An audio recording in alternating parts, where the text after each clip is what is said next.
Hey there, welcome to the James Show, News Talk 820 WBAP, now on FM at 93.3. Welcome to the big show. My next guest, returning to the James Show. I love talking to our buddies in the oil field, Ray Trevino from Pecos Country Energy. Welcome back to the James Show. Oh, thank you so much. All right, RT, I hear that I saw a report on Fox Business. Gas prices are expected to tumble around 10% over the next week or so. That seemed a little optimistic. Is that what y'all are seeing out in the oil patch? You know, we really are. Right now, guys, as we know, when you look at it, the summer driving season is officially open. I mean, there's a lot of noise going on. However, right now the economy is very strong, and we're at that $80 oil, and it's really allowed the economy to continue to at least stay fluid. So when we hear about the Biden administration being generally anti-oil, when could we expect to see that have an effect on output? You know, that's the crystal ball question right there. And I'm glad you brought that up, James. You know, we are producing more oil than we ever have under this administration. Go figure. We're just not poking new holes. Exactly. Yeah. And that is going to come back at some point. You know, the talk is that this president's going to pretty near eliminate the gasoline reserves in the Northeast. And, you know, not only have we, depleted our strategic petroleum reserve, but we've only replaced it by about 5%. So all that being said, here we are at, I think, a national average about $3.40 a gallon. Here in the great state of Texas, we're about $3. And, we're seeing $80 oil, and thank God for American oil from American soil that we are actually competing against OPEC and OPEC Plus right now. So what do you think is going to be the turnaround here? Is there going to be a crash in output at some point? You know, we really hope not. We are staying very steady, especially us here at Pecos Country. We are continuing to drill wells every year and every month. The difference is we're just not blowing and going, so to speak, if anybody remembers 10 years ago during the Barnett Shale boom. I think a lot of us operators have learned that we need to just kind of stay steady, goes the course. Let's continue to produce. $80 oil is great for the economy and great for us as producers. And so right now we're just staying steady. And as far as the crash goes, as an American, I hope there isn't any type of a crash, but I wouldn't be surprised. I do know a lot of people that are being prepared for something like that. Well, I also remember, Mr. Trevino, like about 3 years ago, every oil storage facility in America was so full that we had tankers that were just floating around or docked up full of oil. And then we finally had a tanker come in where no one had a place for it, and they had to give away the oil. They had to pay someone to take the oil away from them. Is our storage capacity still at ridiculous levels like that? No, unfortunately not. I had a great lunch with several other individuals in the oil and gas industry today, and we were talking about that right now this administration is not allowing us to fill up the reserves.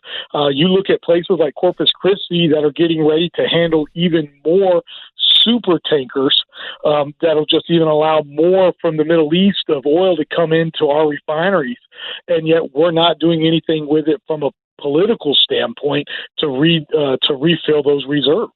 Is there anything that's not being reported that you think the public needs to know about from the oil field?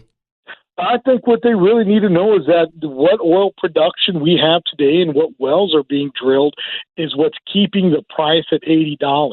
Let's be realistic. There's a ton of noise right now. Okay, we're obviously in a campaign season, but we're at $80 oil, and the reason why is because we are producing so much here in America that we're able to fight OPEC. So it's because of our hardworking men and women that this $80 oil price is where it is, and that we're going to have again record highs of individuals going out and celebrate during the 4th of July.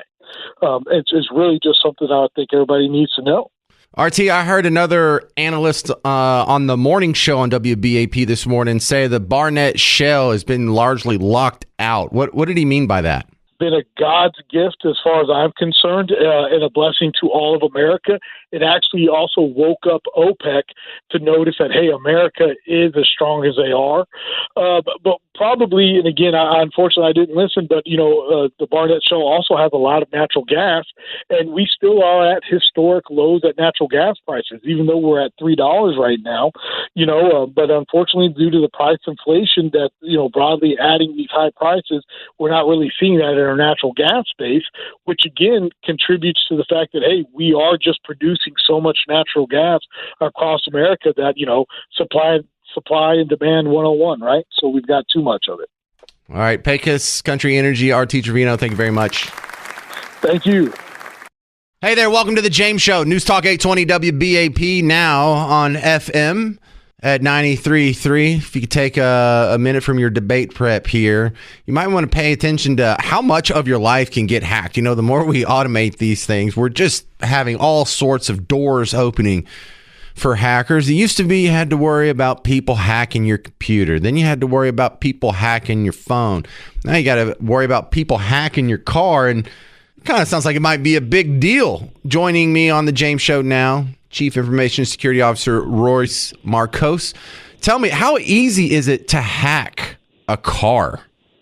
Hey, thanks for having me here. Yes, so from a car hacking perspective, usually those are really complicated. You need specialized training and skills to really break into car, engine control units. So it's more of a complex matter. Yeah, I think the concern is already we've had suspicious stories about a Tesla autopiloting its poor driver into like a lake or a pond or something. And the problem is, was that a problem with the car itself, or could it be hacked and you could have people die, make it look like an accident because you hacked their car? Yeah, yes, really anything is possible if you have like the money and the experience to really do that kind of stuff. For your typical daily user, shouldn't be a concern. A lot of the car manufacturers taking those things into consideration where they do these simulated tests, ensuring that they have those protections in place. But it's always good to be safe out there, making sure that your software, whenever your vehicles say, hey, you need to update your software, that you do that on a regular basis, or you take it to your dealership to get taken care of. Because I could imagine the guy listening to us is on the way to a meeting or to pick up his kids from school, and all of a sudden his car turns off, and he gets a little message, hey, you pay us a few bucks here, we'll turn your car back on.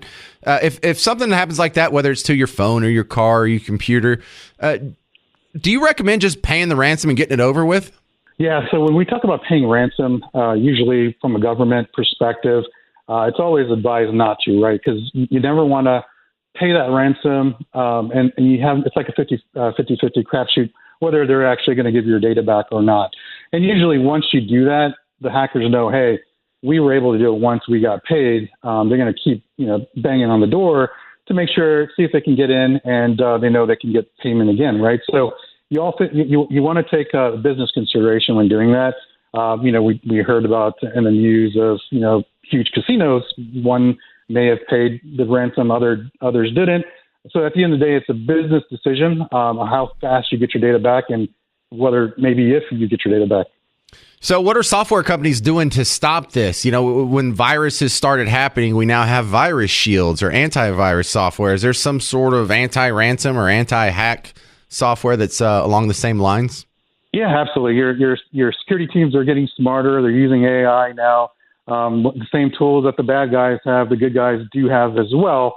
So it's a cat and mouse cat and mouse play, right? So there's always going to be something new that comes up, and the bad guys. It's not if I'm going to get hacked, it's when, right? So you always want to stay ahead of the game. Make sure you take security awareness training as an employee. You use multi-factor authentication, where you add layers of security to protect your access mechanism. So it's harder for the bad guys to get through all those controls. If you are a small business owner, at what point do you need to get outside help in cybersecurity?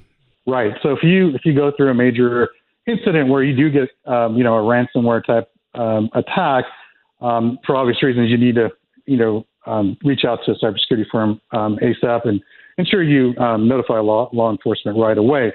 But to get ahead of that game, ensure you do take those best practices in place, ensuring your software are updated, you have backups, and you want to take those mechanisms where you have your policies, right? Policies are going to be your standards, your backbone of the organization, so you understand what's best practices, and you can train your employees and educate them on, hey, this is good behavior. If you get a phishing attempt, this is what you need to do to report that. So you're always ahead, and your security teams are aware of what's happening. I see a whole lot of advertisements online for VPN services. Is that something you recommend? Absolutely, yeah. So VPN services are really helpful. When you're at a coffee shop and it's not a trusted network, what a VPN does is it really encrypts your data, right? So if a bad guy or a bad actor were listening to that exchange, everything is encrypted, so you don't risk losing sensitive information. So a VPN is always recommended when you're connecting to public hotspots, et cetera. All right, the small business guy, he's thinking about getting started. What does he do? Yeah, so small business guy trying to get started. First and foremost, you need to understand, what data you have, right? How sensitive is that data? And then making sure that you're aware of the legal, regulatory aspects of laws to protect your personal information that you hold, and making sure you get that encrypted. If you can afford a security team, it's always good to get a security team in place so they can always monitor those events and then notify and take proactive responses when attacks happen. All right. Well, Royce, if someone's looking for help on that, how can they contact you outside the James Show? Absolutely. So my name is Royce Marcos at Vistrata. We're a cybersecurity consulting firm. Happy to help small, medium-sized businesses in all things security. Vistrada.com. That's spelled Vistrada.com. Yeah. Hey, keep an eye on the James Show because these issues come up quite a bit with hacks and people getting ransomware and things like that. So thanks for your time, Royce. Thank you. Thanks for having me. All right. Coming up next on the James Show, we have a couple, I don't want to say they're horrible stories. They're just not fun to talk about. There was a wife who was shot by her estranged husband. I mean, estranged, that's kind of redundant. But what are the lessons we take away from this? Because there was another story that I was wanting to talk about Friday that was almost an identical story. A woman was shot by her husband. And the question I'm going to ask you is, at no point did law enforcement, even though these battered women kept coming to them, asking them for help, asking them for protection, asking them for restraining orders or to do something about their husband, or I think I'm in danger, or what should I do? They're like, don't go home. You need to go hide out at a friend's house. You need to change your cell phone or get a burner phone and things like that. None of them recommended carrying a gun. Should they? We'll talk about that next on The James Show. News Talk 820 WBAP, now on FM at 93.3.